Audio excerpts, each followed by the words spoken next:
Provérbios 29, nós vamos ler o versículo 18. Não havendo profecia, o povo perece, porém o que guarda a lei, esse é bem-aventurado. Amém? Você não pode esperar que tudo dê certo na sua vida quando você faz tudo errado, né? Um exemplo rápido. Se você desperdiça todo o dinheiro que cai na sua mão, você não pode esperar prosperidade. Você não pode esperar que vai ficar rico. Porque tudo que você faz com o dinheiro é o oposto daquilo que você deve fazer se você espera ficar rico. Se você quer ficar rico, você não deve desperdiçar todo o dinheiro que cai na sua mão. Você deve saber usar o dinheiro. Você deve saber quando gastar o dinheiro e quando guardar o dinheiro, quando investir o dinheiro. Então, você não pode esperar que tudo dê certo na sua vida quando você faz tudo errado. No mundo em que nós vivemos, é simplesmente impossível fugir das consequências das nossas ações. É impossível nós fugirmos das consequências das nossas ações. Mais cedo ou mais tarde, nós vamos receber ou os danos ou os benefícios de tudo aquilo que nós fizemos. Talvez a gente consiga se safar por um tempo, talvez a gente consiga fugir por um tempo, mas mais cedo ou mais tarde a gente vai receber aquilo que as nossas ações pedem. Ou os benefícios ou os danos. É simplesmente impossível viver nesse mundo sem compreender e aceitar isso. Se nós não compreendemos e aceitamos isso como uma verdade absoluta, é simplesmente impossível nós vivermos esse mundo. Porque então nós viveríamos como crianças. As crianças, elas são inconsequentes. O que isso quer dizer? As crianças não pensam nas consequências das suas ações.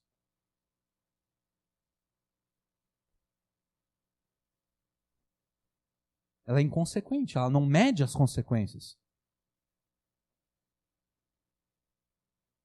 Por isso que a gente sempre tem que tomar cuidado com as crianças. Né? A gente tem algum produto químico perigoso em casa, a gente não pode deixar ao alcance de uma criança. Porque ela vai pensar que aquilo ali é algo que ela vai ver que é colorido, ela vai pensar que é um suco. E ela vai tomar. E ela vai se envenenar. E se ela não morrer, ela vai ficar muito ruim de saúde. À medida que a gente cresce, a gente entende que é necessário compreender que é impossível viver nesse mundo sem enfrentar as consequências daquilo que nós fazemos. É assim que esse mundo funciona. É assim que esse mundo que nós vivemos funciona. E é assim que o mundo funciona porque Deus criou o mundo dessa forma. Deus criou o mundo de tal forma que as nossas ações geram consequências. Deus criou o mundo e Deus implantou no mundo a lei da causa e do efeito. Tudo que nós fazemos é causa de algum efeito, de alguma consequência. Embora esse mundo seja dominado pelo pecado,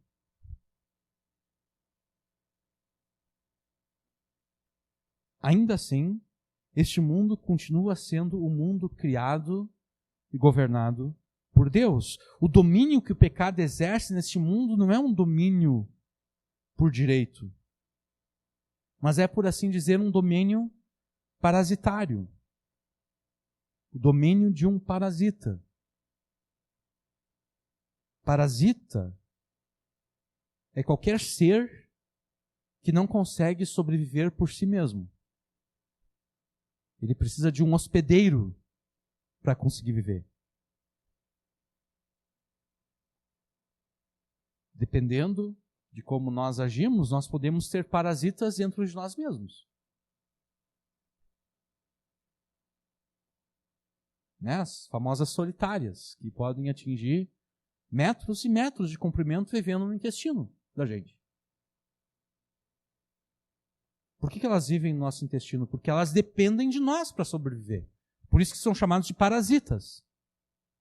Esse é o domínio do pecado no mundo. A gente pode afirmar a mesma coisa acerca do diabo. O domínio do diabo sobre o mundo é um domínio parasitário. O diabo e o pecado são parasitas neste mundo. Deus, no entanto, governa de forma absoluta e soberana sobre este mundo, e Deus até mesmo usa o domínio parasitário do pecado para cumprir os seus próprios propósitos bons e justos. Eu posso citar 2 exemplos para vocês. José, filho de Jacó. Deus queria que José fosse até o Egito e se tornasse o segundo homem no Egito, para que dessa forma ele pudesse ajudar toda a sua família, toda a família do seu pai a sobreviver. E como é que Deus cumpre este propósito? Através dos pecados dos irmãos de José. Se os irmãos de José não tivessem ciúmes de José, eles jamais teriam planejado matar José.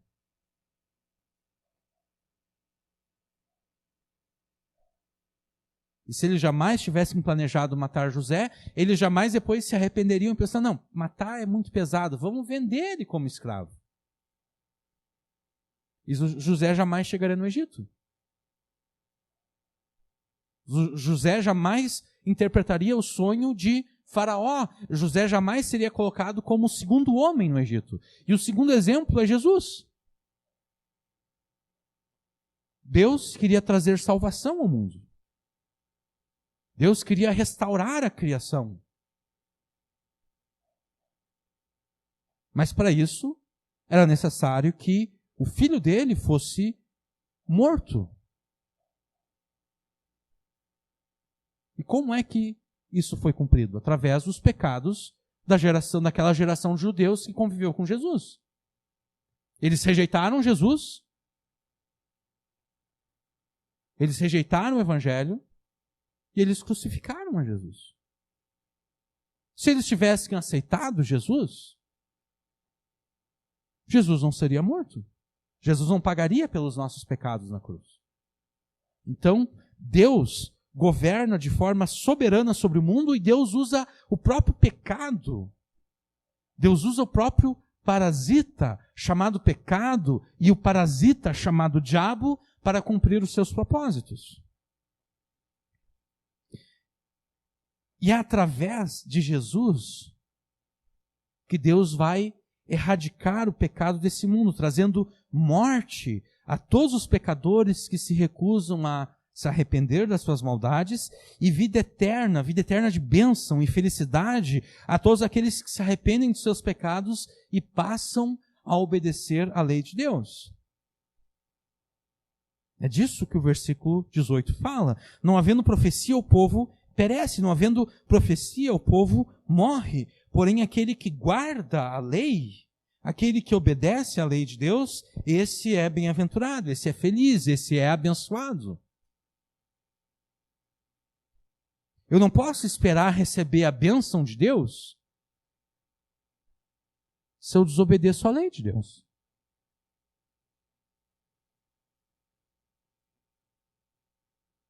Da mesma forma que eu não posso esperar ficar rico se eu desperdiço todo o dinheiro que chega até mim.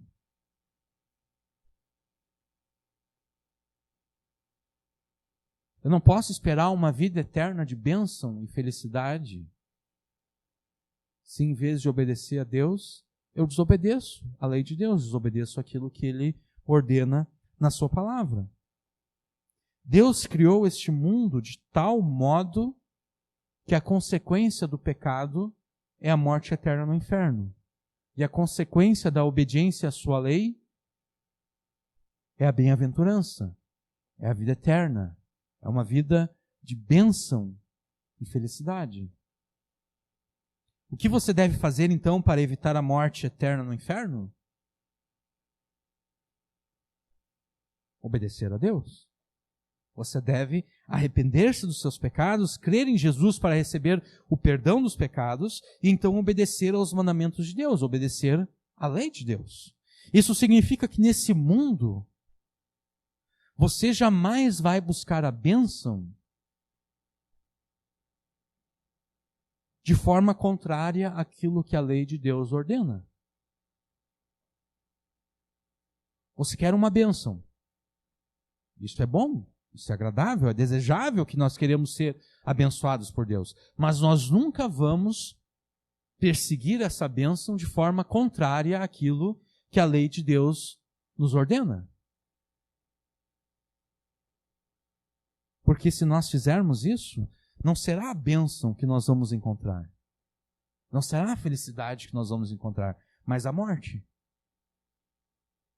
É a partir dessa perspectiva que nós vamos ler Provérbios 29. Não busque a bênção e a felicidade de forma contrária à lei de Deus, porque assim você encontrará apenas a morte. Você não vai encontrar a bênção, você não vai encontrar a felicidade. Apenas a morte. Se você quer a bênção, se você quer a felicidade, obedeça à lei de Deus.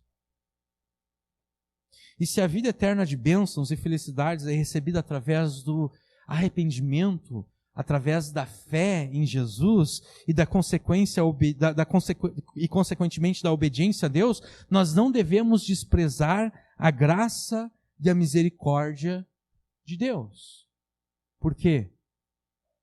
Por aquilo que está no versículo 1. Provérbios 29, versículo 1. O homem que muitas vezes, repreendido, endurece a cerviz, de repente será destruído sem que haja remédio. O homem que muitas vezes, repreendido, endurece a cerviz, de repente será destruído sem que haja remédio. O que é endurecer a cerviz? Endurecer a cerviz é endurecer o pescoço. É uma linguagem que é tirada do mundo animal. Você está guiando o boi para arar a terra e você quer que o boi vá por um caminho. Então existe todo um aparato ali que está preso ao boi, ao pescoço do boi, e você está querendo que o boi faça uma curva suave à esquerda, mas o boi, o que ele faz? Ele endurece o pescoço. Ele não quer ir à esquerda, ele quer continuar indo reto, ele quer ir à direita. Então essa linguagem aqui, sempre quando a palavra de Deus fala de endurecer a cerviz, ela fala acerca da desobediência, da rebeldia. Endurecer a cerviz é ser rebelde, é ser desobediente. Então nós poderíamos colocar o versículo 1 da seguinte forma: o homem que muitas vezes repreendido não volta atrás, desobedece, se torna rebelde, de repente será destruído sem que haja remédio. Nós não devemos desprezar a graça e a misericórdia de Deus, porque a graça e a misericórdia de Deus agem nas nossas vidas através de repreensões e mais repreensões, para que nós nos arrependamos dos nossos pecados.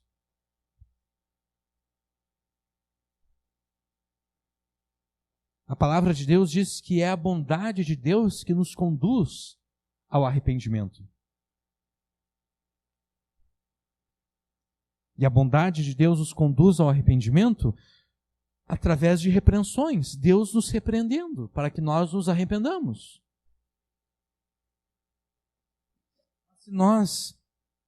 Se nós desprezarmos as repreensões de Deus, se nós endurecermos a serviço, se nós nos tornarmos rebeldes, se nós nos tornarmos desobedientes,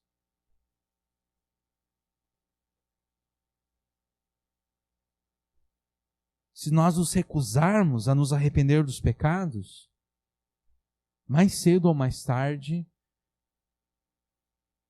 Deus vai parar de nos repreender, Deus vai cessar de nos incomodar.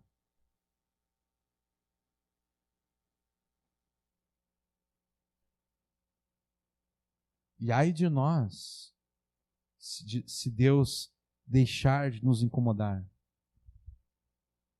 Ai de nós, se Deus deixar de nos repreender. Porque então não restará mais oportunidade para que nós voltemos atrás.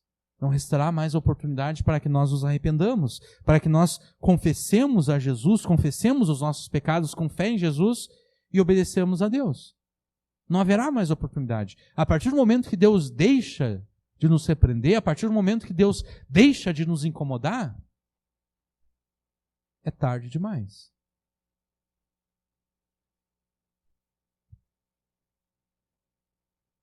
Deus desistiu de nós. E se Deus desistiu de nós, não há mais esperança. Nós ficaremos como Esaú.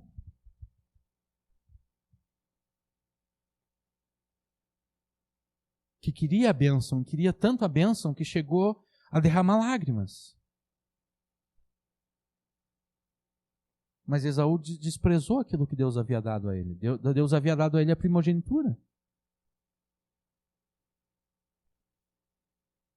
Deus havia dado a ele a promessa da herança, da bênção de Abraão. Mas ele desprezou a bênção de Abraão por um prato de comida.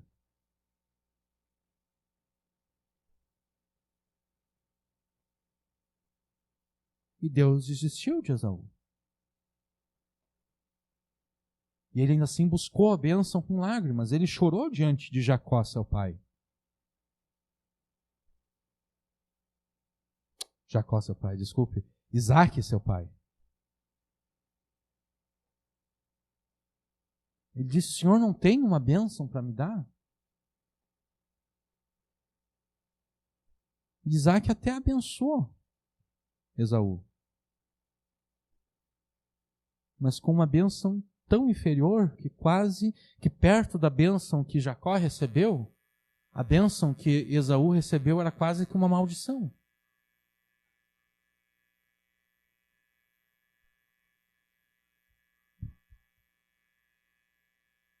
Eu acabei de citar um exemplo, mas há muitos outros exemplos na palavra de Deus de pessoas que desprezaram as repreensões de Deus. Até que Deus se retirou dessas pessoas e não mais deu oportunidade a elas para o arrependimento. E quando Deus não mais dá oportunidade de arrependimento a alguém, você pode ter certeza que Deus já determinou a destruição daquela pessoa de maneira rápida e terminal. Como diz esse versículo 1 aqui. O homem que muitas vezes repreendido se rebela, se torna desobediente, de repente, rápido, será destruído sem que haja remédio.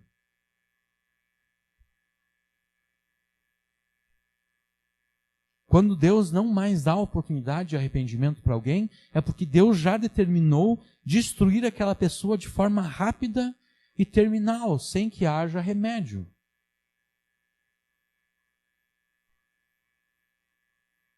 Há um exemplo interessante no Antigo Testamento de um rei que estava em desobediência, estava desobedecendo a Deus, e veio um profeta até ele.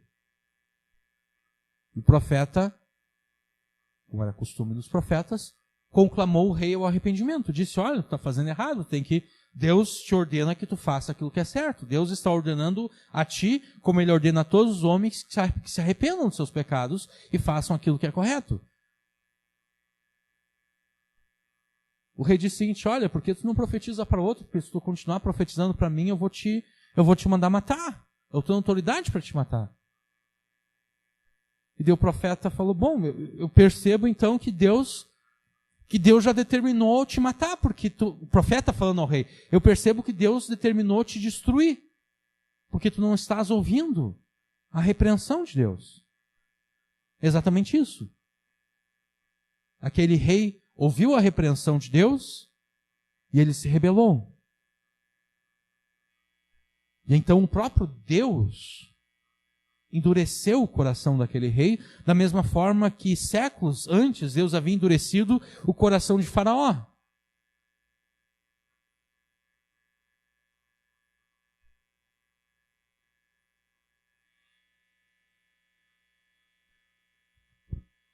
não despreze as repreensões de Deus.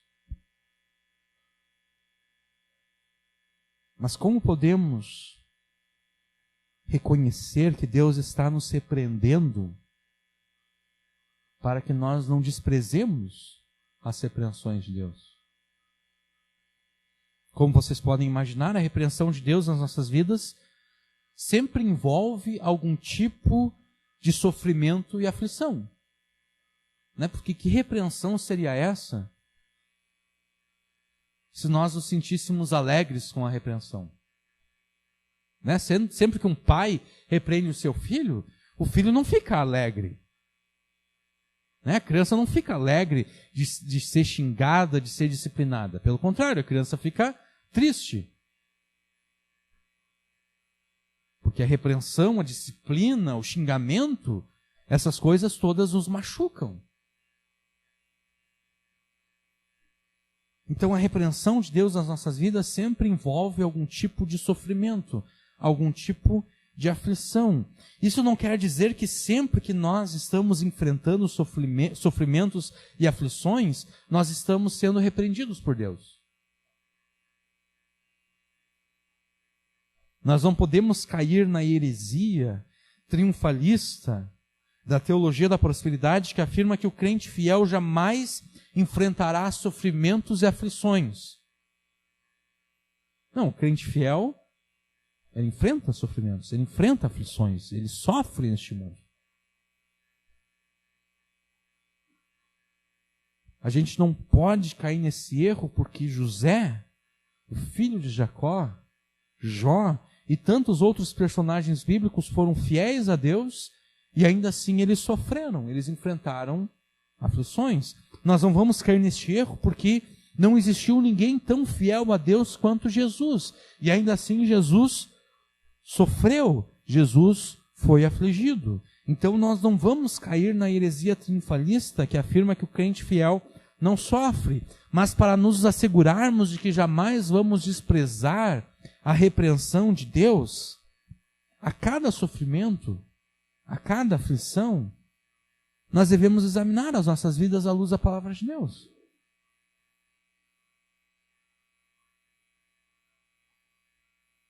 Para ver se nós não cometemos algum pecado contra Deus. Algum pecado que nós não tenhamos nos arrependido.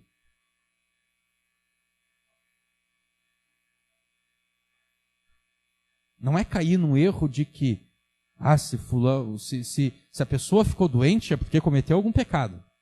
Tem igrejas que funcionam dessa forma. Se ficou doente, está em pecado. Não é assim. Mas se eu fiquei doente, não custa nada eu sondar a minha vida à luz da palavra de Deus. E ver se eu cometi algum pecado.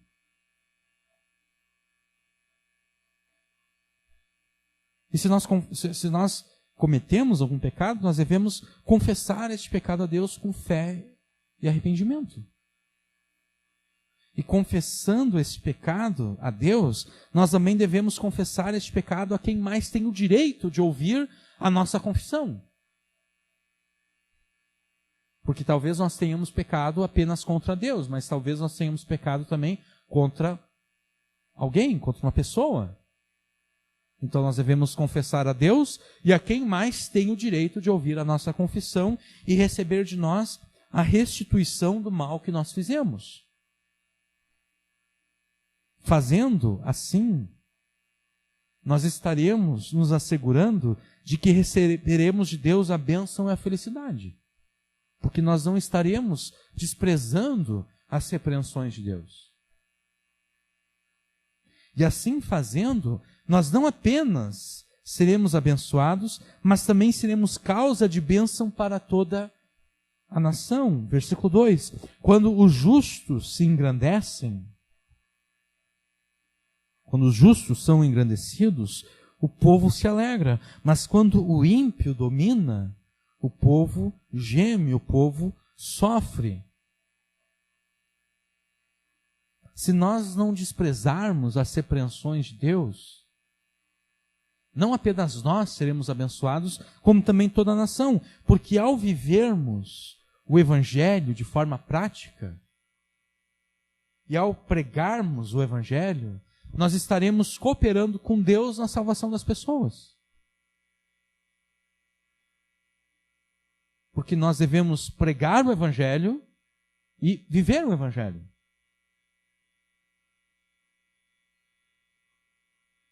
Porque se nós simplesmente pregarmos o Evangelho, mas não vivermos aquilo que pregamos, as pessoas elas vão ter mais uma desculpa para rejeitar Jesus.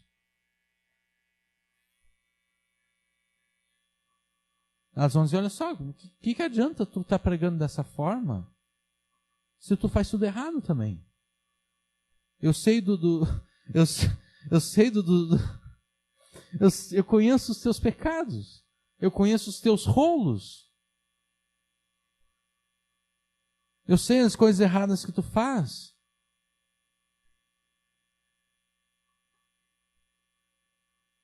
Para citar um título de um filme de terror, eu sei aquilo que tu fez no verão passado.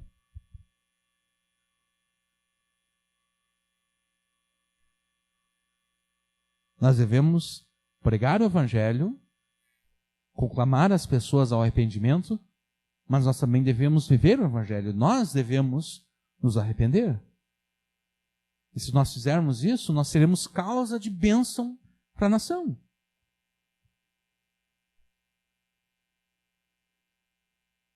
Mas se nós nos negarmos a viver e a pregar o Evangelho, nós seremos tão ímpios quanto os pecadores que se recusam a se arrepender dos seus pecados. Isso vai trazer sofrimento e destruição não apenas sobre nós, mas também sobre a nação. Versículo 3. O homem que ama a sabedoria alegra seu pai, mas o companheiro de prostitutas desperdiça os bens. Se nós vivermos e pregarmos o Evangelho com integridade, nós viveremos conforme a sabedoria de Deus. E isso vai trazer bênção sobre as nossas famílias. O pai vai se alegrar de ver o seu filho andando em sabedoria, obedecendo a Deus. O filho vai se alegrar de ver os seus pais andando na sabedoria de Deus, andando conforme aquilo que a palavra de Deus ordena. Se nós vivermos e pregarmos o Evangelho com integridade, não apenas nós seremos abençoados, mas as nossas famílias serão abençoadas. Mas se nós não atentarmos para as repreensões de Deus, nós vamos desperdiçar os nossos bens pela prática do pecado. O pecado aqui, ressaltado, é a prostituição.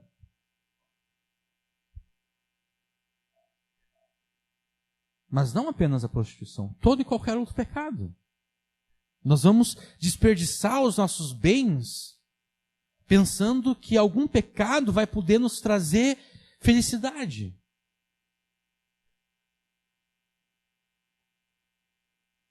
Pensando que algum pecado pode nos dar o prazer que nós tanto queremos.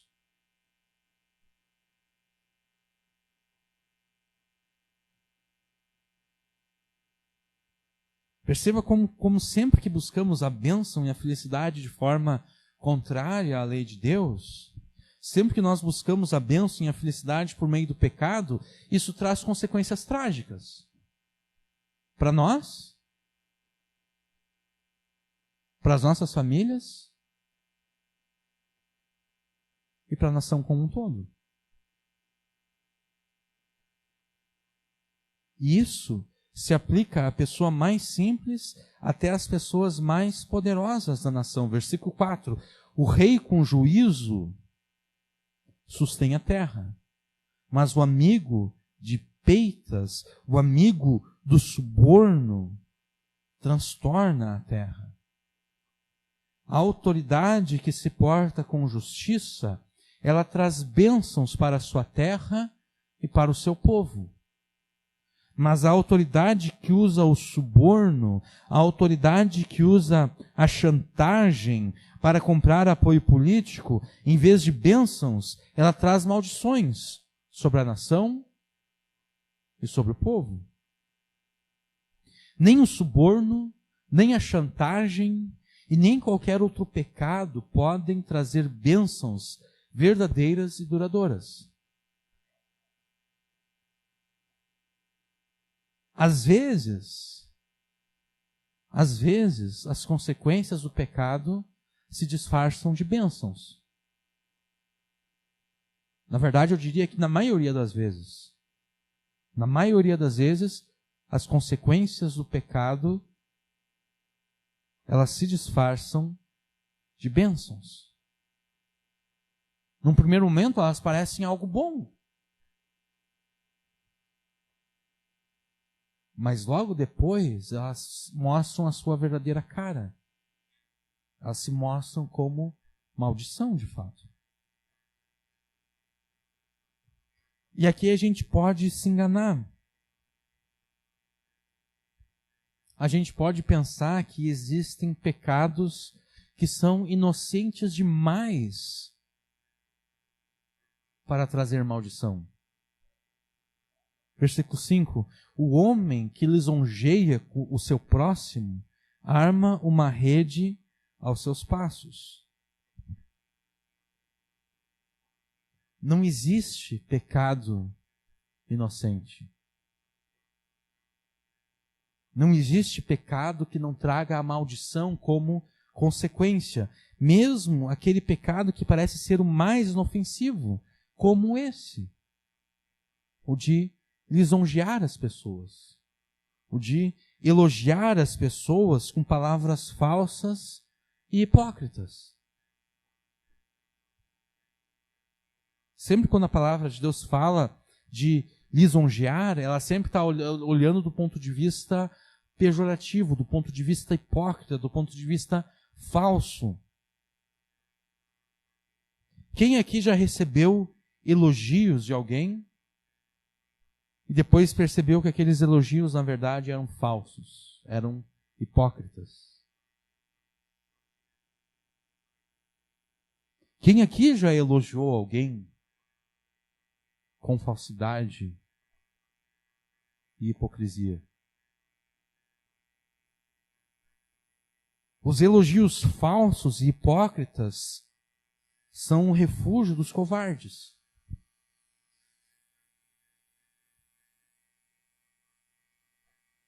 Eles querem o mal da pessoa, mas escondem esse mal com palavras falsas.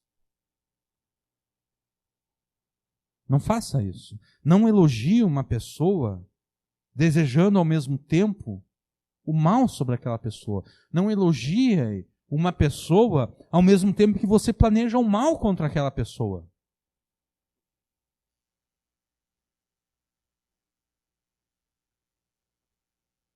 Sabe por que você não deve fazer isso? Versículo 6. Na transgressão do homem mau há laço, mas o justo jubila e se alegra. Você não deve elogiar uma pessoa e ao mesmo tempo planejar o mal contra ela, porque Deus fará com que esta tua transgressão se volte contra ti mesmo.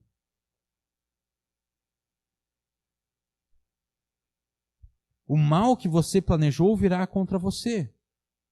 Em vez de transgredir a lei de Deus, elogiando alguém com hipocrisia enquanto planeja o mal contra essa pessoa, em vez de fazer isso, procure essa pessoa e resolva de uma vez o problema que você tem com ela. Resolva de uma vez o problema que você tem com ela.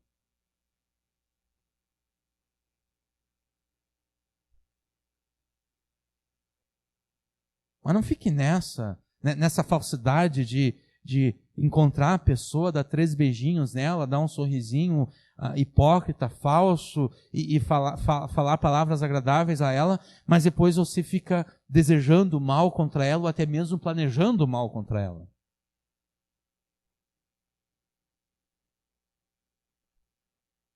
Vá até ela e resolva de uma vez o problema. Diz, olha, eu estou chateado contigo por causa disso, por causa disso. Se a culpa é tua, vai lá e se arrepende. Confessa para a pessoa tudo aquilo que você fez de errado. Se a culpa é dela, faz aquilo que Jesus falou. Se teu irmão pecou contra ti, vai entre ti e só. E diz, olha, eu tenho um problema contigo. Tu fez isso aqui contra mim, eu não gostei nem um pouquinho, eu fui prejudicado. Resolve o problema.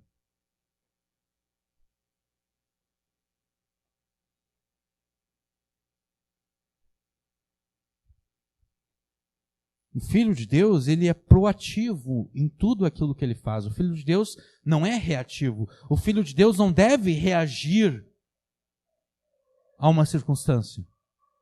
O Filho de Deus, ele é proativo.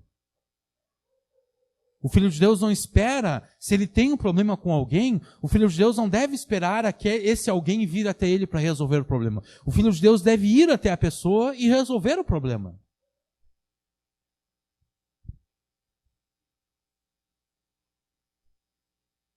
Seja proativo para resolver esses problemas de relacionamento e seja você também proativo na responsabilidade que Deus te deu de cuidar daqueles que são mais pobres do que você. Versículo 7.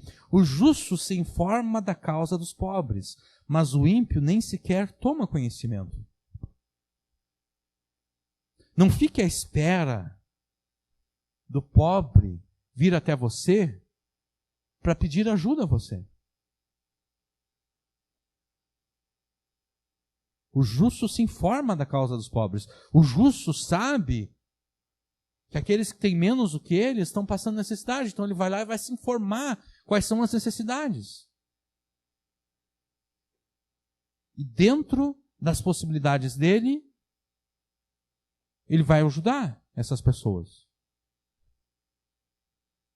Vá você até o pobre e veja as necessidades dele, e então, dentro das suas possibilidades, ofereça ajuda. Não seja como os ímpios, que de tão egoístas que são, não estão nem aí com quem passa necessidades.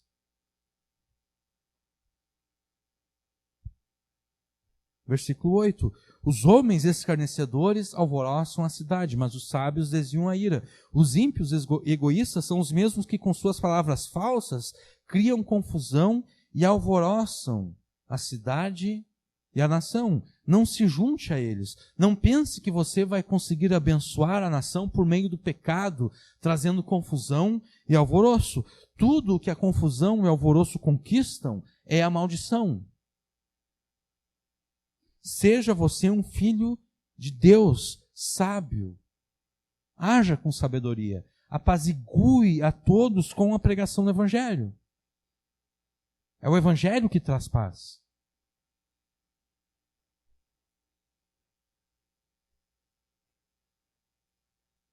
Insista para que todos se voltem para Deus com arrependimento dos pecados e fé em Jesus. E você será um instrumento de Deus para livrar a tua nação da ira de Deus. Porque é isso que o versículo 8 diz. Os homens escarnecedores alvoroçam as cidades, mas os sábios desviam a ira de Deus da cidade. Deus iria derramar a sua ira sobre a cidade, mas os sábios, pela sua sabedoria, desviam a ira de Deus sobre a cidade. Como? Eles levam a cidade, eles levam a nação a se arrepender dos pecados. Assim como Jonas fez na cidade de Nínive. Deus enviou Jonas até Nínive dizendo, olha, se eles não se arrependerem, em 3 dias, eu vou destruir a cidade. E Jonas não queria ir para Nínive exatamente porque Nínive pertencia aos inimigos de Israel.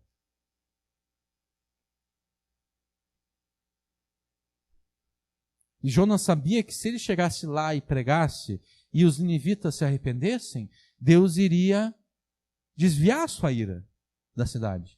E Jonas pensou, não, eles são os nossos inimigos, eles são inimigos do povo de Deus. Eu quero mais que a ira de Deus caia sobre eles.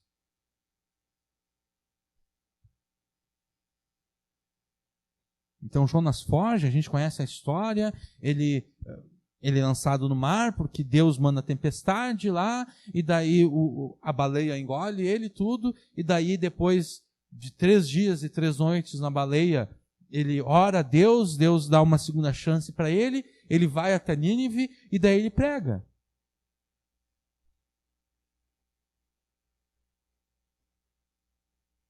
E Nínive, o povo de Nínive, se arrepende. E Deus não destrói a cidade.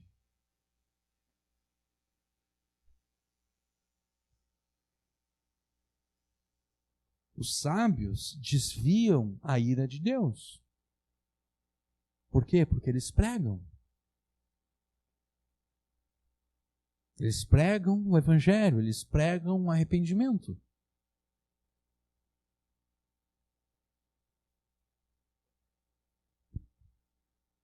Versículo 9. O homem sábio que pleiteia com o tolo, quer se zangue, quer se ria, não terá descanso. Pleitear aqui é uma linguagem jurídica, uma linguagem de tribunal. Jamais pense que a salvação da nação se encontra dentro dos tribunais humanos.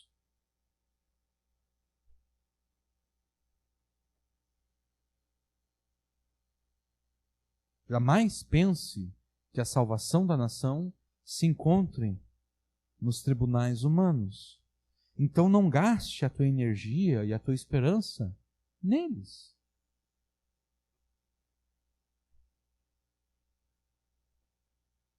Porque a salvação da nação não está nos tribunais humanos.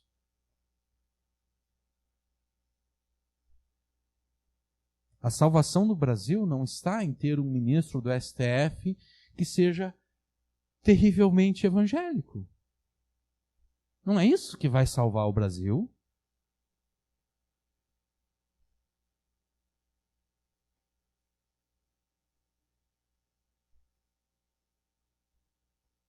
Não é isso que vai salvar o Brasil.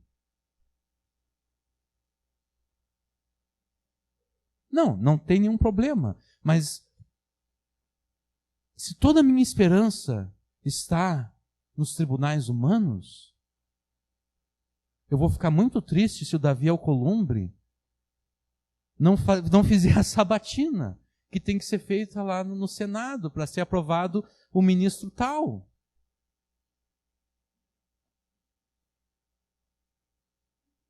Não, mas a aplicação que eu faço, porque o que eu vejo muito é que as pessoas, os crentes, estão colocando a sua esperança nos tribunais humanos.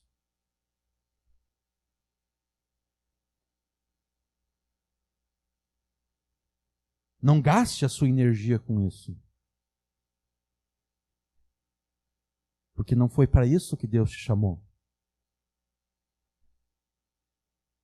O homem sábio que pleiteia com o tolo, que vai até o tribunal com o tolo, ele não vai conseguir nada, ele não vai ter descanso, porque a salvação não está nos tribunais humanos.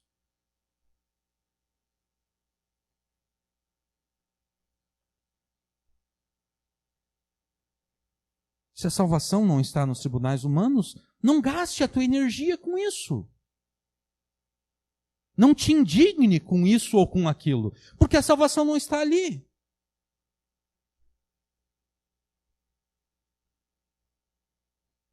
Trocando um pouquinho de assunto, só para mostrar o que eu quero dizer. Eu fico indignado, agora já faz tempo até que eu não vejo mais isso. Mas eu fico indignado, às vezes, quando aparecia no YouTube vídeos de crentes falando de mensagens subliminares que foram encontradas em música tal e não sei o quê. Eu penso, tá bom, peraí, vamos entender isso aqui. O que é uma mensagem subliminar? É uma mensagem que tu só vai entender quando tu rodar aquele áudio ao contrário. Tá bom? Mas se um determinado artista gravou uma mensagem subliminar, que só vai ser entendida quando rodada ao contrário, e eu nunca vou ouvir aquela música ao contrário, ninguém em sua consciência vai ficar rodando uma música ao contrário, tu quer rodar a música no sentido que ela foi gravada, do início ao fim, não do fim ao início. Aquela mensagem subliminar não vai me influenciar, correto? Porque eu não vou ouvi-la. Ela não vai influenciar a minha mente.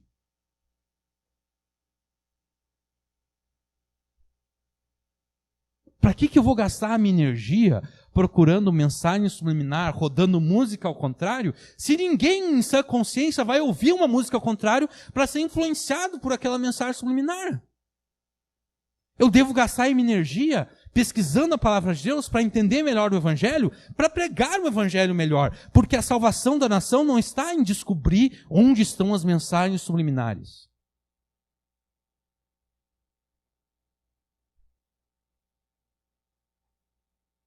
Se a salvação da nação não está em descobrir onde tem a mensagem subliminar, eu não vou gastar tempo com isso, eu não vou gastar minha energia nisso. Não, é algo que não tem nenhum sentido gastar o meu tempo e a minha energia nisso, porque o que importa? Ninguém ouve ao contrário.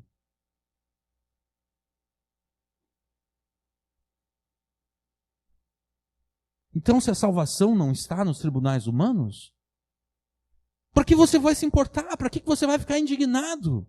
Para que você vai gastar energia naquilo que não traz salvação?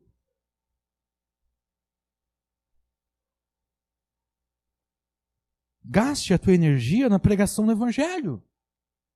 Se você não sabe como pregar o Evangelho, gaste a tua energia estudando o Evangelho para saber como pregar o Evangelho, porque é ali que reside a salvação.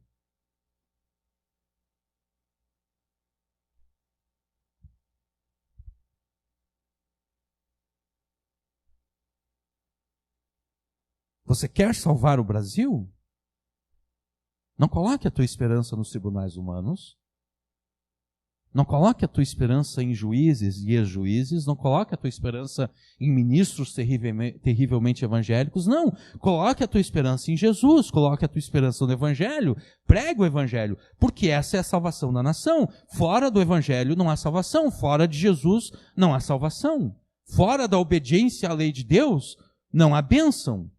Não há prosperidade, há só maldição. É ali que a tua energia deve estar. É ali que você deve gastar o teu tempo. É ali que você deve colocar a tua esperança.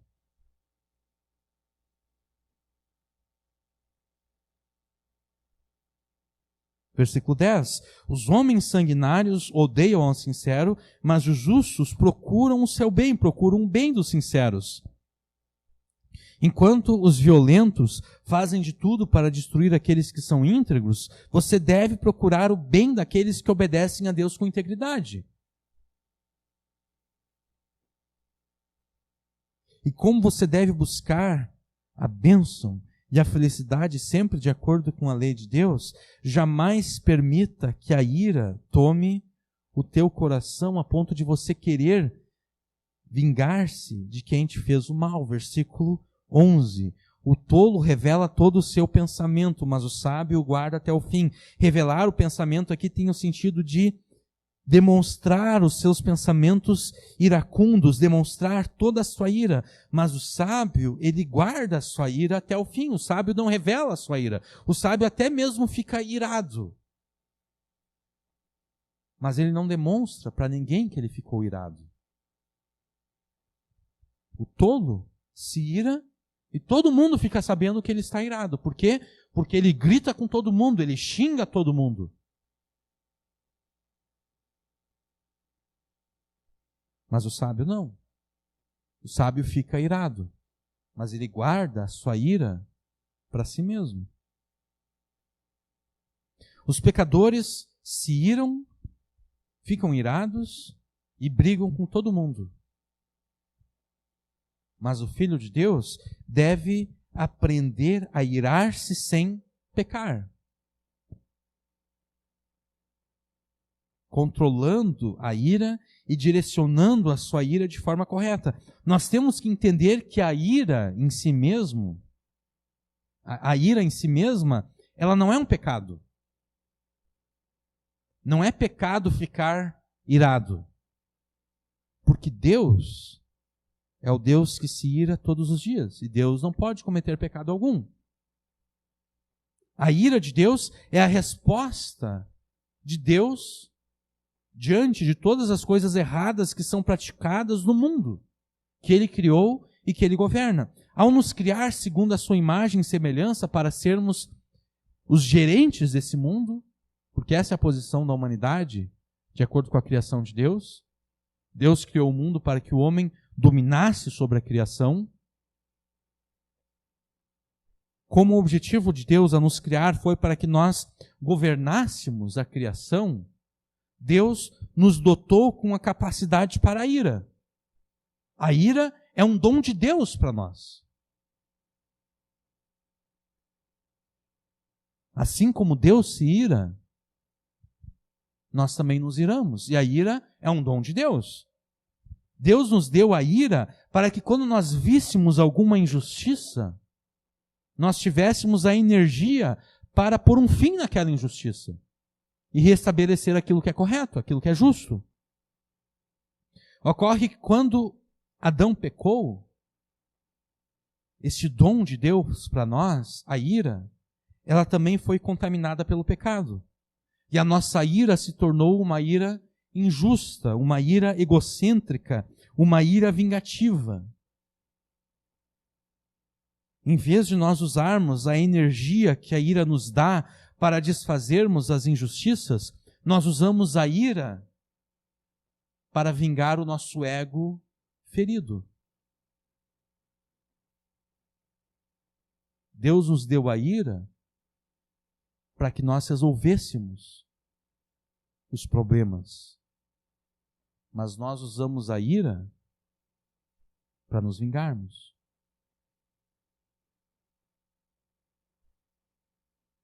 Quando você fica irritado, você não recebe uma descarga de energia? Quando você realmente fica irritado, irado, de repente você até estava cansado porque trabalhou o dia inteiro, mas de repente acontece uma coisa, você fica irado, você não fica de repente animado, não existe um choque de energia dentro de você que você fica elétrico. Essa energia, Deus quer que nós usemos para o bem.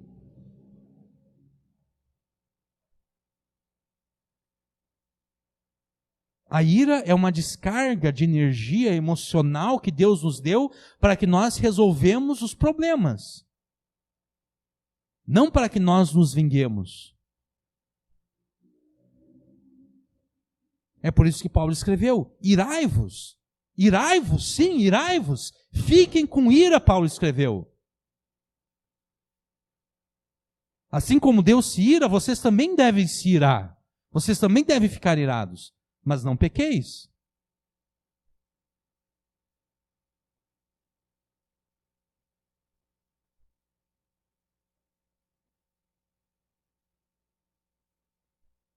A ira deve ser usada para restabelecer a justiça.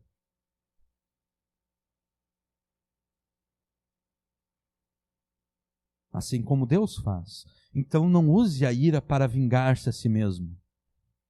Não use a ira para cometer mais pecados. A ira foi dada por Deus para que nós desfizéssemos os pecados cometidos. Não use a ira para cometer mais pecados. E se nós devemos aprender a usar a ira de forma correta, sem dar vazão à vingança, nós também devemos aprender a valorizar a verdade. Versículo 12. O governador que dá atenção às palavras mentirosas achará que todos os seus servos são ímpios. Nós devemos aprender a usar a ira de forma correta e nós devemos também aprender a valorizar a verdade no lugar da mentira. A mentira, ela é sempre mais atraente do que a verdade. Não sei se vocês já perceberam isso. Por que as pessoas creem? Por que pelos grupos de WhatsApp por aí se espalham as agora já famigeradas fake news, as notícias mentirosas? Por quê? Porque uma notícia mentirosa, ela é sempre mais atraente do que a notícia verdadeira. A mentira, ela é sempre mais atraente do que a verdade. Por quê? Porque a mentira, ela é fantástica.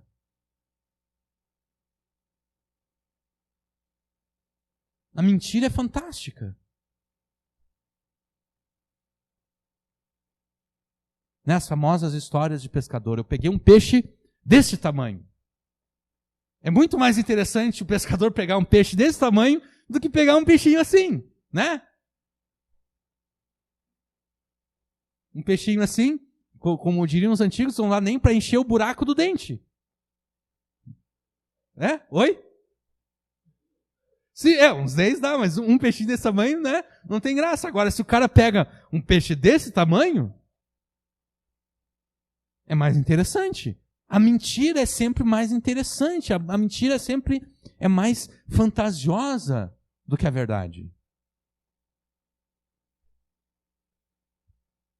A verdade é raramente fantástica, porque a realidade é raramente fantástica. A realidade, dificilmente a realidade é fantástica. É só a gente olhar as nossas vidas.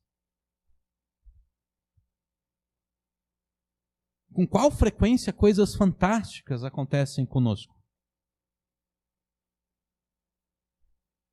Pouquíssima frequência, né? A maioria das semanas as nossas vidas se passam da mesma forma. A gente acordou, quem toma banho de manhã toma banho, tomou um café da manhã, saiu para trabalhar, depois almoça, depois continua trabalhando na parte da tarde, chega em casa, toma um banho, descansa um pouco, janta, vai dormir, no outro dia acorda e repete tudo de novo.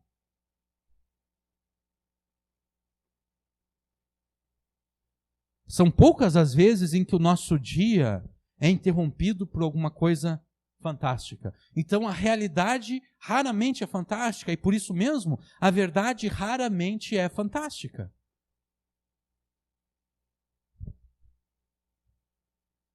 A questão não é quão fantástica uma história é. A questão é se aquela história é de fato verdadeira ou não.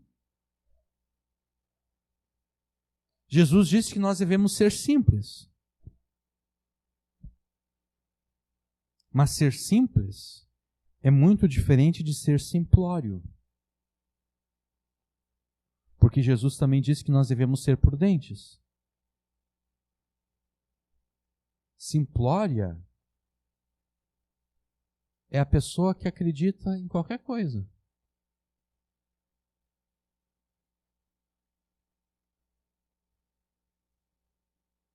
Mas quando Jesus disse que nós devemos ser simples, Jesus não disse que nós devemos ser simplórios. Jesus não disse que nós devemos acreditar em qualquer coisa que nós ouvimos ou que nós lemos. Todas as pessoas simplórias, elas se contentam com uma história fantástica.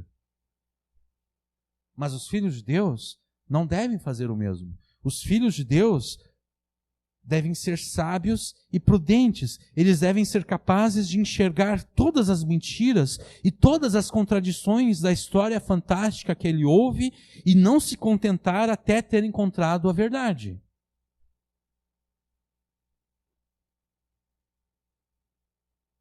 Esse versículo aqui, ele retrata um governante. Versículo 12 retrata um governante que ele é simplório. Ele não se importa se a história é verdadeira ou não. Ele só se importa se a história é fantástica. E como ele não se importa com a verdade, como ele só se importa se a história é emocionante, ele não é capaz de enxergar que aquela história está crivada de mentiras, de falsidades, de fake news.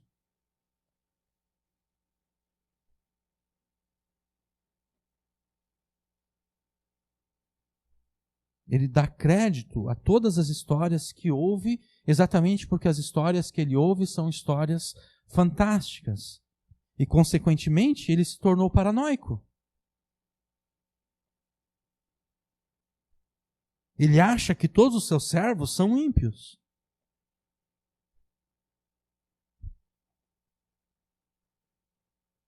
Ele passou a pensar que todos ao seu redor eram maus e traidores. É exatamente isso que a mentira faz. A mentira apela ao nosso ego, a mentira apela à nossa vaidade, a mentira diz que nós somos os únicos que estamos certos e que todos os demais se desviaram.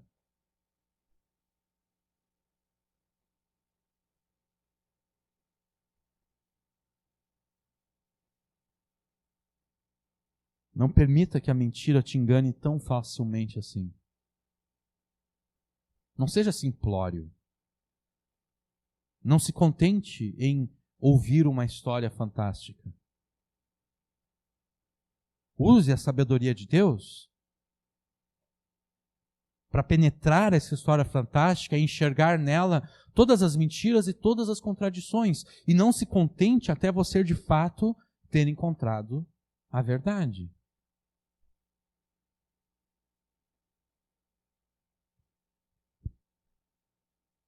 Não deixe que a mentira apele ao teu ego e apele à tua vaidade.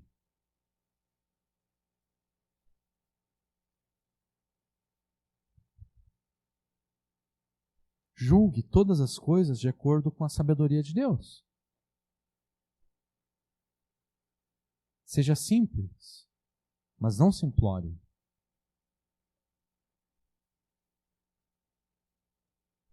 Seja simples e prudente, simples e sábio. Não se contente em ouvir histórias fantásticas. Se contente apenas com a verdade. Não permita que a mentira crie conflitos e te separe das pessoas que Deus colocou ao teu redor para te ajudar, porque foi isso que esse governante fez. Ele deu ouvidos às mentiras e agora ele pensa que ele está sozinho. Ele pensa que todos os seus servos são maus, são traidores, são ímpios. Ele permitiu que a mentira criasse conflitos e separasse ele das pessoas que Deus colocou ao redor dele para ajudar ele. Não faça isso.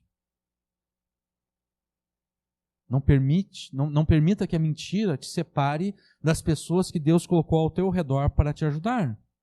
Por quê? Porque Deus tem uma razão para todas as coisas que Ele faz. Versículo 13. O pobre e o usurário, não é usuário, tá? É o pobre e o usurário se encontram. O Senhor ilumina os olhos de ambos. Quem é o usurário? O usurário é a pessoa que emprestou o dinheiro ao pobre e emprestou esse dinheiro a juros. Usura são juros. Eu emprestei o dinheiro para o pobre e eu quero receber aquele dinheiro de volta, mas não apenas o dinheiro, eu quero receber juros. Eu quero lucrar em cima. Deus tem uma razão para todas as coisas que Ele faz. Porque no governo soberano de Deus sobre esse mundo, Deus determina tanto a sorte dos ricos, dos usurários, daqueles que emprestam dinheiro a juros, quanto dos pobres que tomaram dinheiro emprestado. Deus é aquele que dá a vida a todos. Iluminar os olhos aqui tem o sentido de dar vida. É Deus que dá vida tanto aos pobres quanto àqueles que emprestam dinheiro aos pobres, emprestando esse dinheiro a juros. Quem aqui quer ser pobre? Quem aqui quer tomar um empréstimo para depois ter que pagar juros e mais juros? Ninguém. Nenhum de nós. Né?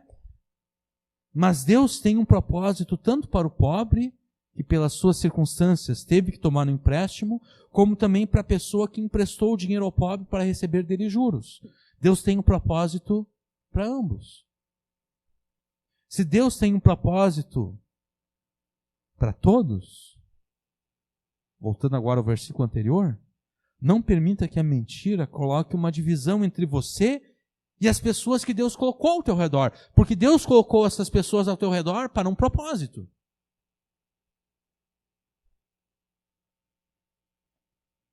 O teu círculo de amizades, Deus te deu esse círculo de amizades com um propósito. A tua família, as pessoas que compõem a tua família, Deus fez com que essas pessoas estivessem ao teu redor com um propósito. Os seus colegas de trabalho, Deus fez que essas pessoas estivessem ao teu redor com um propósito. Os teus irmãos em Cristo, Deus fez que os teus irmãos em Cristo estivessem ao teu redor com um propósito. Não permita que a mentira coloque uma divisão entre você e as pessoas que Deus colocou ao teu redor.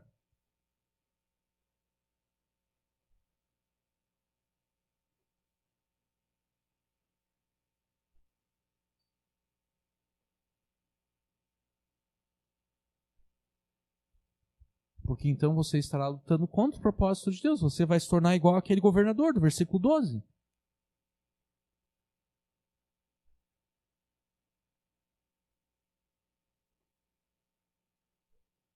Deus tem um propósito ao ter colocado você e essas pessoas no mesmo contexto e na mesma circunstância.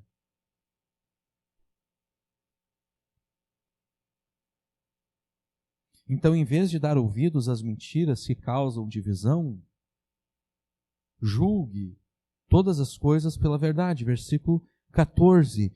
O rei que julga os pobres conforme a verdade firmará o seu trono para sempre. O rei que julga com verdade, ele vai garantir que o seu reino permaneça para sempre. Ele vai prosperar naquilo para o qual Deus o colocou neste reino. Em vez de dar ouvidos às mentiras que causam divisão, julgue todas as coisas pela verdade e você vai cumprir o propósito pelo qual Deus te colocou na posição em que você está.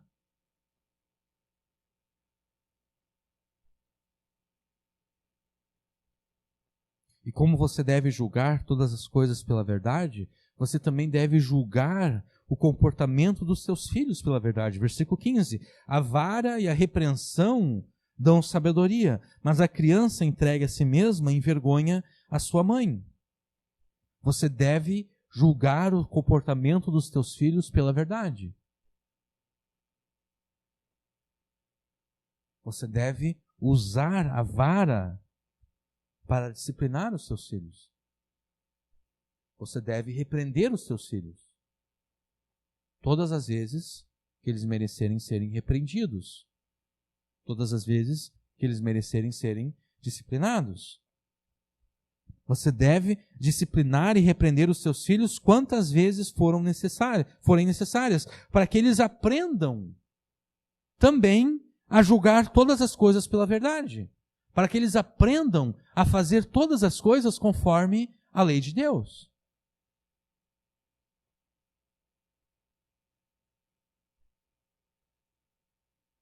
Para que eles não venham a te envergonhar, para que eles não venham envergonhar a tua família. Para que não chegue um dia que você sinta vergonha de reconhecer diante das pessoas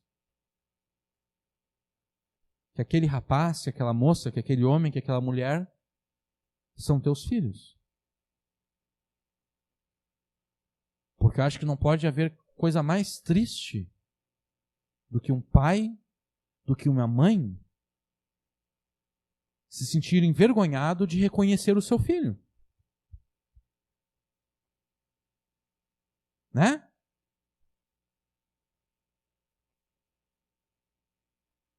Acho que não deve haver coisa mais triste do que essa. Um pai e uma mãe se sentir envergonhado diante dos seus amigos reconhecer que lá é meu filho, aquela lá é minha filha. A pessoa se sentir tão envergonhada pelo comportamento do seu filho, a ponto de não querer reconhecer publicamente que aquele homem, que aquela mulher é filho, é filha. A vara e a repreensão dão sabedoria, mas a criança entregue a si mesma envergonha a sua mãe, envergonha o seu pai, envergonha a sua família. Versículo 16. Quando os ímpios se multiplicam, multiplicam-se as transgressões, mas os justos verão a sua queda. Os justos verão a queda dos ímpios, os justos verão a queda dos transgressores. Não permita que os teus filhos sejam influenciados pelos ímpios. Não permita que os teus filhos sejam influenciados pelos pecadores. Porque então você será forçado a ver a destruição deles. Você será forçado a ver a destruição dos teus filhos.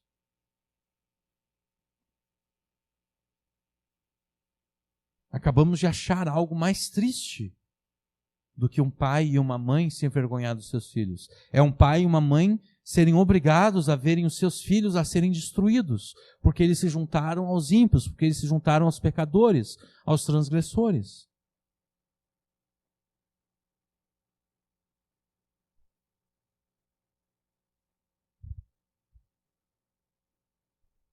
Versículo 17. Castiga o teu filho, e ele te dará descanso e dará delícias à tua alma. Não despreze a responsabilidade que Deus te deu de castigar os seus filhos, de disciplinar os seus filhos, de repreender os seus filhos, para que eles aprendam a obedecer a Deus, a lei de Deus, para que assim você tenha paz, alegria e descanso neles.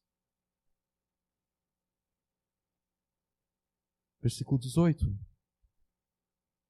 Não havendo profecia, o povo perece, o povo morre. Porém, o que guarda a lei, esse é bem-aventurado, esse é feliz, esse é abençoado. Já deve ter ficado claro que em qualquer coisa que nós fizermos, nós devemos nos guiar sempre por aquilo que a lei de Deus nos ordena. Porque se não formos guiados pela lei de Deus, nós encontraremos apenas a morte. Infelizmente, nos nossos dias, a igreja, os pastores e os crentes, nós não sabemos interpretar de forma correta a palavra de Deus. Na maioria dos casos, nós não conseguimos entender de forma correta o Antigo Testamento à luz do Novo Testamento. Muitos pegam aquele versículo que Paulo escreveu, versículo muito conhecido, que normalmente é citado apenas pela metade, que diz o seguinte: pois não estáis debaixo da lei, mas debaixo da graça. Muitos pegam esse versículo, citam ele pela metade e interpretam esse versículo como se o crente do Novo Testamento nada tem a ver com a lei de Deus do Antigo Testamento.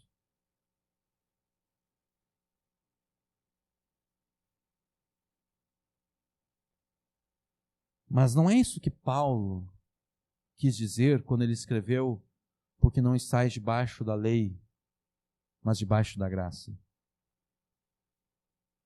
Quando nós lemos todo o contexto dessa citação, fica claro que em nenhum momento Paulo está ensinando que o crente do Novo Testamento não deve obedecer à lei do Antigo Testamento. Eu vou ler para vocês aqui os versículos 11, 12, 13 e 14 de Romanos 6.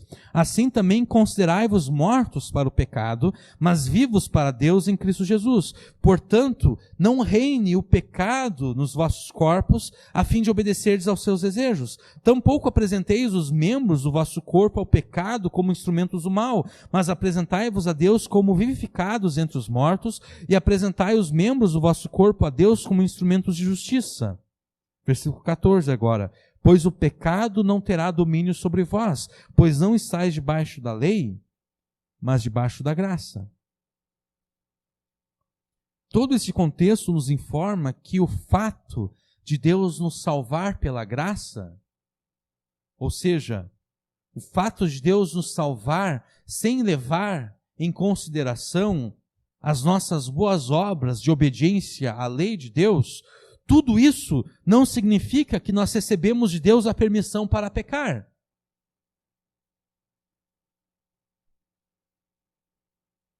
Paulo viu a necessidade de argumentar dessa forma porque muitos nos seus dias diziam que Se a salvação é pela graça e não pelas obras da lei, então os crentes em Jesus não precisam obedecer à lei de Deus. Muitos diziam isso nos dias de Paulo. Se a salvação é pela graça e não pelas obras da lei, então eu não preciso obedecer às obras da lei, basta que eu creia em Jesus. E aí é que está a questão, porque o pecado nada mais é do que a transgressão da lei. O pecado nada mais é do que a desobediência da lei. Tudo aquilo que a palavra de Deus declara como sendo pecado é unicamente pecado porque a lei de Deus assim diz. Por que a mentira é pecado? Porque a lei de Deus diz, não darás falso testemunho. É só por isso que a mentira é pecado. Se a lei de Deus não dissesse, não darás falso testemunho, a mentira não seria pecado.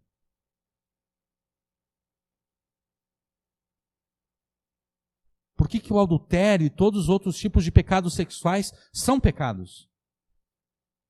Porque a lei de Deus diz, não adulterarás. E no original hebraico lá, adulterarás, não tem o sentido apenas de adultério, tem o sentido de todo tipo de transgressão sexual. Inclusive o homossexualismo.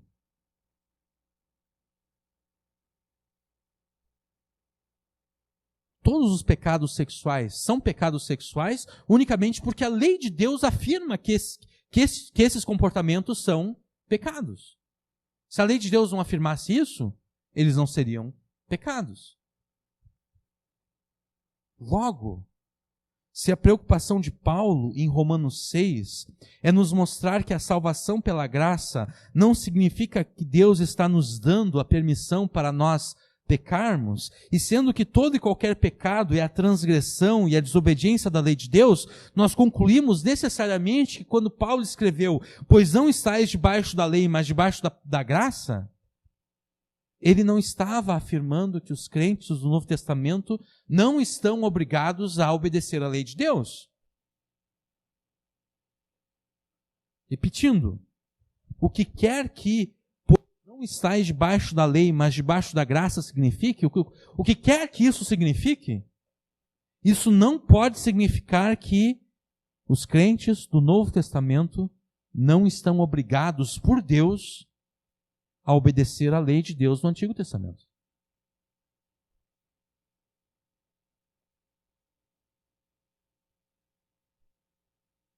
E por que eu estou falando isso? Exatamente pelo versículo 18. Não havendo profecia, o povo perece.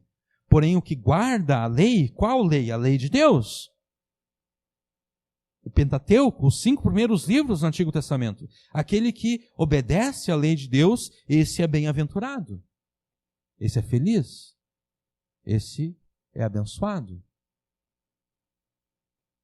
Mas como poderia ser abençoado se eu penso que por ter sido eu salvo pela graça,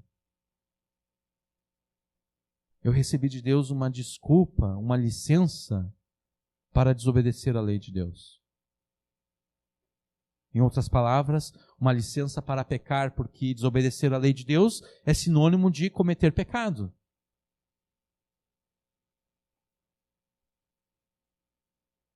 Agora, é óbvio que existem aspectos da lei que foram encerrados por Jesus. Por exemplo, nessa noite, nós não vamos matar nenhum animal aqui.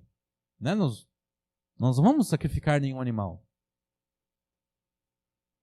Por quê? Porque os sacrifícios, todas as leis que se referem aos sacrifícios, elas foram encerradas por Jesus a partir do momento em que Jesus ofereceu a sua própria vida como sacrifício pelos nossos pecados. Os aspectos cerimoniais da lei, as festas, os sacrifícios, todas as cerimônias que são prescritas no Antigo Testamento, todas essas coisas foram encerradas por Jesus. Mas o aspecto moral da lei, o aspecto comportamental da lei, o aspecto ético da lei, esse continua.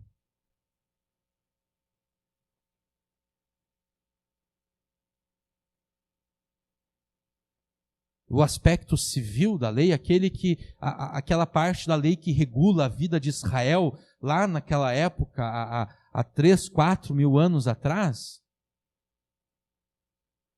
tudo isso nos mostra, a lei civil ela não é mais aplicada, mas a lei civil nos mostra como nós interpretamos a lei moral em determinados contextos. Por exemplo, havia uma lei que dizia que se eu construísse uma casa e eu tivesse um terraço, eu construísse uma laje na minha casa, onde as pessoas pudessem subir nessa laje e ficar lá relaxando, eu deveria de construir uma cerca ao redor dessa laje, desse terraço. Por quê? Para que ninguém, nem na minha família, ou quando alguém viesse me visitar, subisse ao terraço, chegasse lá na beiradinha, acabasse se desequilibrando e caísse. Por quê? Porque a lei de Deus diz, não matarás. E o não matarás não significa apenas que eu não posso pegar um revólver, apontar para o Volmir e atirar, ou pegar uma faca e ir até o Volmir e enfiar essa faca no Volmir. O Volmir até já está se retirando ali, fugindo da minha ira assassina. Quando a lei de Deus diz não matarás, não é simplesmente a proibição de que eu não posso pegar uma arma e matar alguém. O não matarás quer dizer que em todas as coisas que eu faço, eu tenho que preservar a vida humana.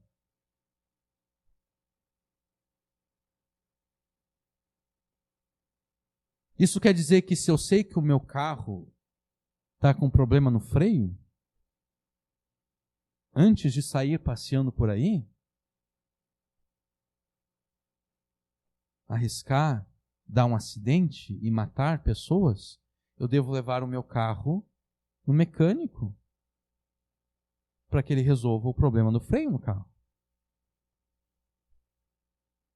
Isso está dentro do não matarás.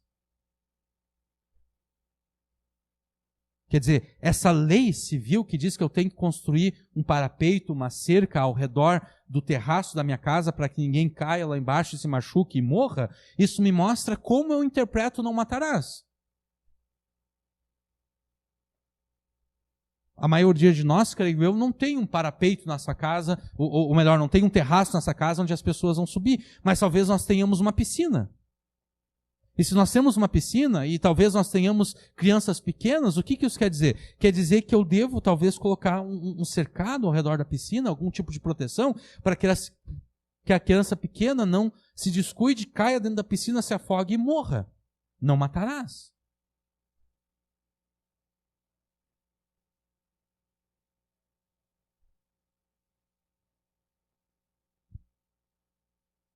Então, o que quer que, pois, não estais debaixo da lei, o que quer que signifique isso, pois não estais debaixo da lei, mas debaixo da graça?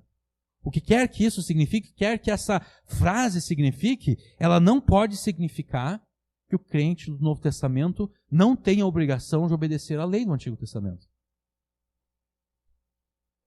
Porque então Paulo estaria dando a permissão para que nós pecássemos. E Paulo, nesse versículo, afirma o seguinte. O que ele fala nesse versículo? Ele diz, o pecado não terá domínio sobre vós. A única forma do pecado não ter domínio sobre mim é se eu obedecer à lei de Deus. Logo, não estar debaixo da lei não pode significar que eu não devo obedecer à lei.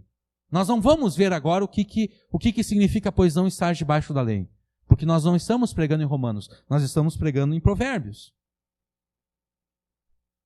Eu só estou fazendo essa digressão para mostrar que o crente do Novo Testamento, ele tem sim a obrigação de obedecer à lei de Deus.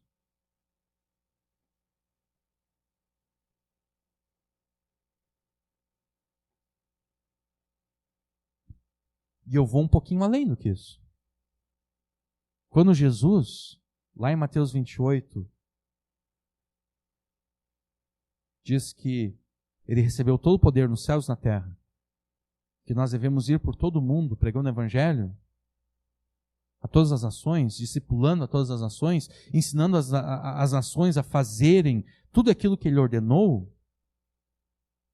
Nós aqui comumente ouvimos o Novo Testamento ordenando, ensinando as nações a partir de Mateus e Apocalipse, mas na verdade eu creio que se refere a toda a Bíblia.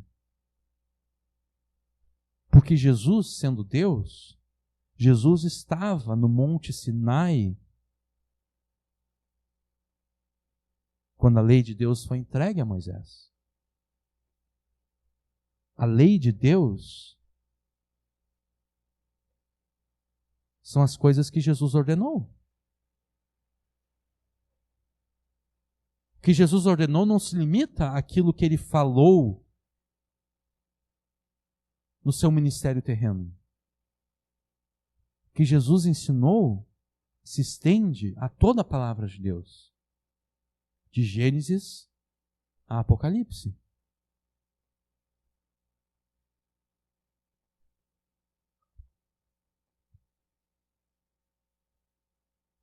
É desse tipo de profecia que nós precisamos hoje.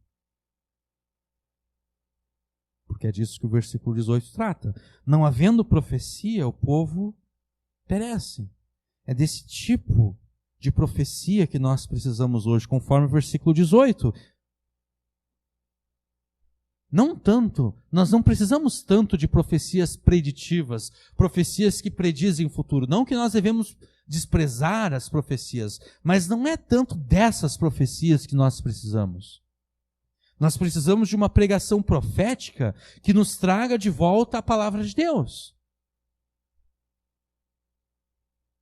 Uma pregação profética que nos ensine como nós devemos obedecer à lei de Deus.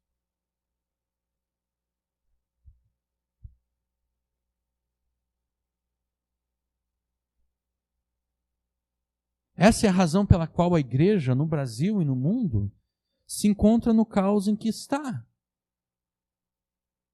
Porque falta essa voz profética.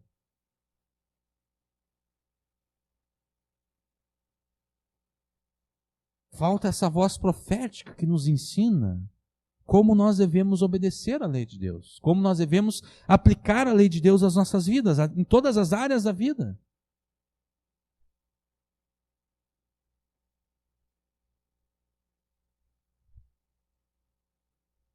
Não há esse tipo de profecia da igreja? A igreja está perecendo, a igreja está morrendo, a igreja está em petição de miséria.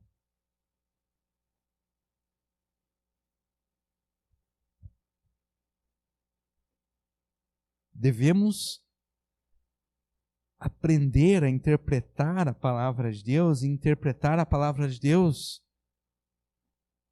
para toda a vida.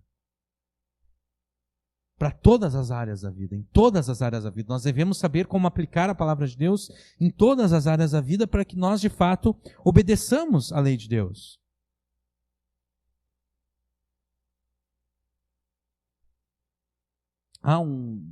Existiu um homem, crente, irmão nosso, que, se eu não me engano, ele foi primeiro-ministro da Holanda há mais de 100 anos atrás. Há uma citação famosa dele, Abraham Kuyper. Ele disse que não há 1 centímetro quadrado sequer no universo do qual Jesus não diga: é meu, pertence a mim.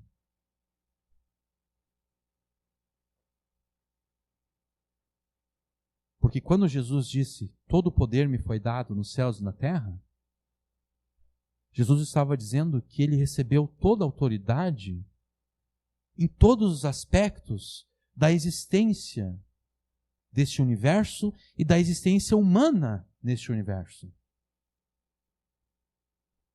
Não há nenhum aspecto da vida humana neste universo que não pertença a Jesus. Não há nenhum aspecto da vida humana neste universo que não deva ser governado por Jesus.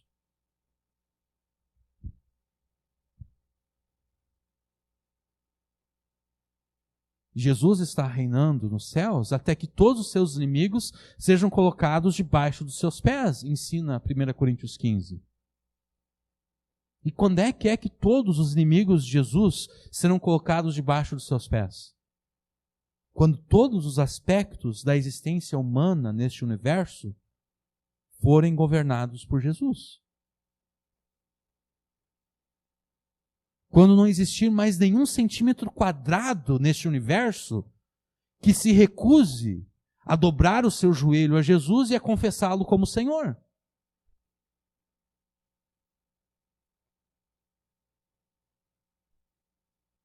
É por isso que Jesus disse, ensinando-os a obedecer todas as coisas que eu vos tenho mandado.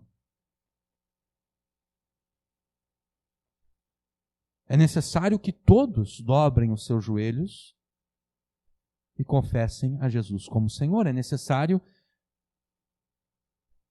que tudo que exista seja trazido debaixo do governo e da autoridade de Jesus.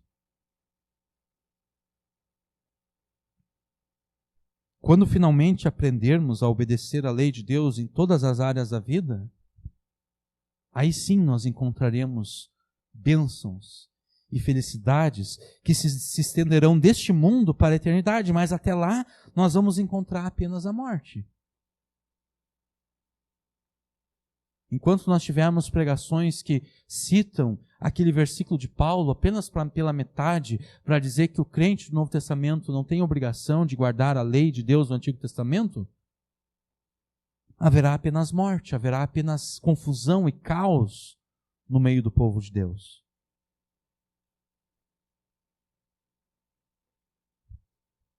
E quando ouvirmos a pregação da palavra, que nós nos esforcemos para entendê-la e para obedecê-la. Versículo 19.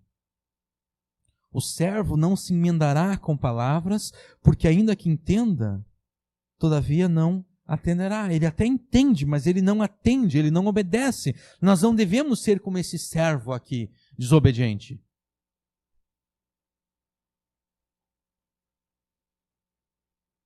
Nós não devemos ser daqueles que chamam Jesus Senhor, Senhor, mas não fazem aquilo que o Senhor diz que eles devem fazer. Que não obedecem à lei de Deus. Não.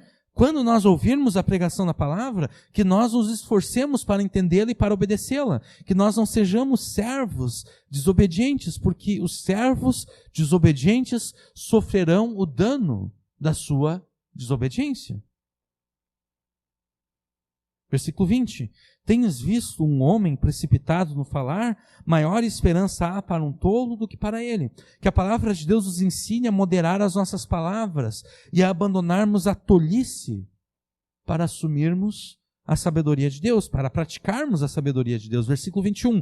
Quando alguém cria o seu servo com mimos, desde a meninice, por fim, ele tornar-se-á seu filho. Esse versículo aqui, numa leitura rápida, parece algo positivo, mas na verdade ele está ensinando algo negativo.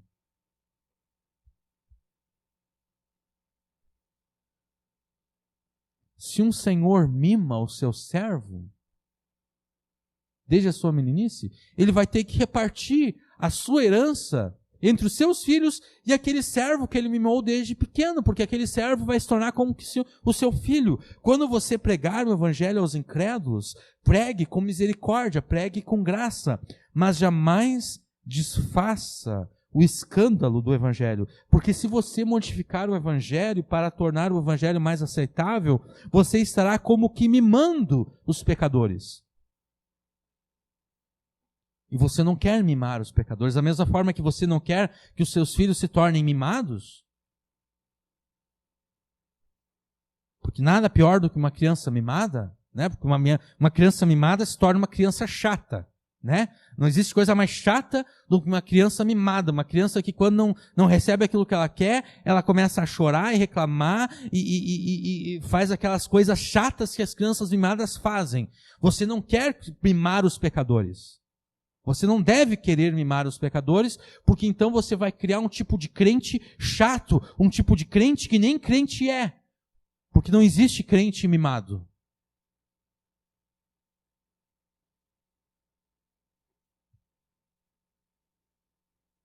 Se você mimar os pecadores, modificando o evangelho de forma a tornar ele mais aceitável, você vai se tornar infiel para com Deus e você não vai estar ajudando as pessoas. Porque o que adianta?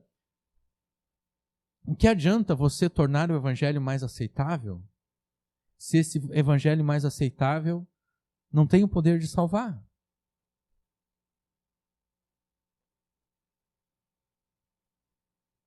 O teu filho está doente. E o médico receitou um remédio. E esse remédio tem um gosto amargo.